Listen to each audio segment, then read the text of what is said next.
बाबा मला पण तुमच्यासारखी तंत्रमंत्र विद्या शिकवा ना. तंत्रमंत्र विद्या शिकायची म्हणतोय बालका, शिकवीन की.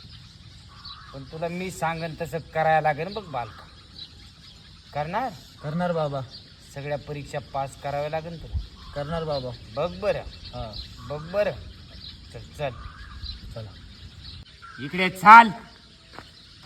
बघ, तुला जर माझा चेला व्हायचा असेल तर मी सांगितलेली प्रत्येक गोष्ट तुला मान्य करावी लागेल. करणार बाबा. आणि तुला तसंच वागावं लागेल. हा बाबा. तुला तांत्रिक बनायचंय ना? हा. मी सांगन तसं तुला परीक्षा पास कराव्या लागतील बालका. हा बाबा. बघ, तुला माझ्या प्रत्येक परीक्षेला सामोरे जावे लागेल. आणि जर तू तिथे यशस्वी ठरला तरच तू तांत्रिक होशील, अन्यथा तुला तांत्रिक होण्याचा चान्स नाही. हो बाबा. तर ऐक,